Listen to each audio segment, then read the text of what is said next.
All right, well, I'll take it from the top. Thanks for sticking with me, everybody. I'm Jared Celniker, and I'm excited to talk about some of our work.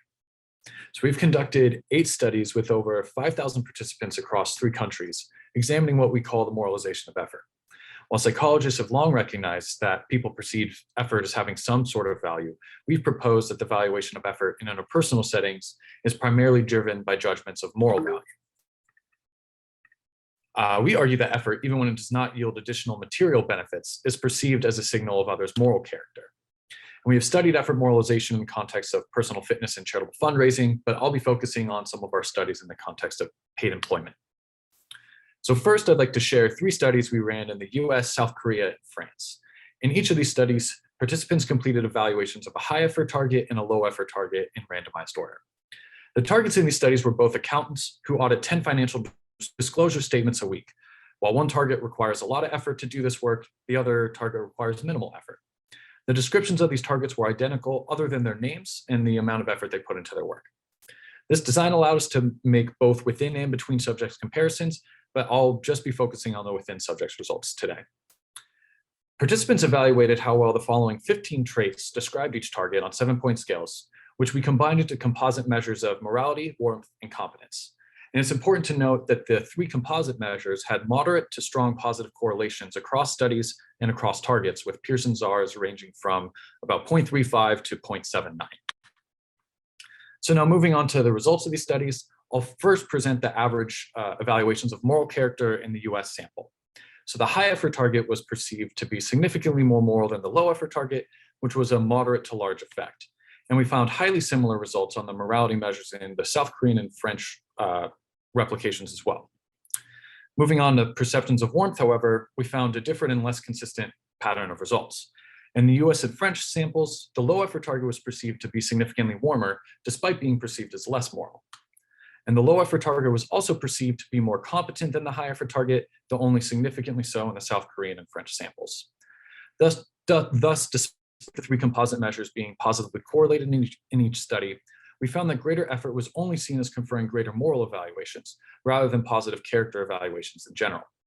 And I've presented unadjusted mean values and Cohen's d effect sizes, but the differences in perceived morality held when controlling for differences in perceived work quality, work difficulty, and suffering between the 2 targets.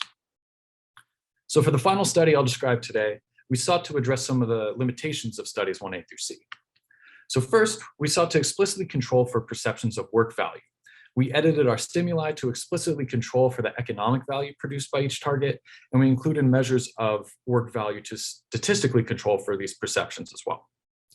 We also improved our morality measures by creating separate composites for value commitment or conditionally moral traits and core goodness or unconditionally moral traits. We aim to examine whether effort serves as a broad signal of moral character or if it's seen as a narrow signal of value commitment, as has been suggested in prior research. And finally, we included measures of cooperative partner choice to assess participants' behavioral intentions. Following Everett and colleagues, we had participants select which target they would prefer to play a trust game with and ask them how much money they expected to send to and receive from each target if they played a trust game with them. So quickly running through the results of this study, we found that the higher effort target was seen as more moral than the low effort target, both in terms of value commitment and core goodness traits. We also found that nearly 3/4 of participants preferred the high effort target as their trust game partner, and they anticipated sending significantly more money to and receiving significantly more money from the high effort target. While I don't have time to run through the mediation models today, we found evidence that the moral evaluations mediated the influence of effort perceptions on participants' partner choice decisions and financial allocations. So in sum, our work suggests that effort moralization be a more cross-culturally prevalent heuristic than previously theorized. We also found that effort moralization is a driver of cooperative partner choice. And in our paper, we discuss how these findings relate to theories connecting evolutionary psychology and folk economic beliefs. And finally, we hope that future work explores how these findings may relate to political attitudes about welfare policies. While effort moralization may underlie objections to more generous welfare policies, reframing unpaid labor, such as caretaking, in terms of effort may shift attitudes about these topics. Direct tests of these claims are of mounting importance given the gravity of present policy and social concerns. In an age where labor participation continues to be eroded by automation, pandemics, and economic shifts, understanding the moral psychology of effort will be critical in advancing new perspectives on how people can accrue social and monetary capital in societies where employment opportunities are becoming increasingly erratic and scarce. Thanks for your time and attention and sticking with me. You can scan the code here to see our preprint, and look forward to any questions you have.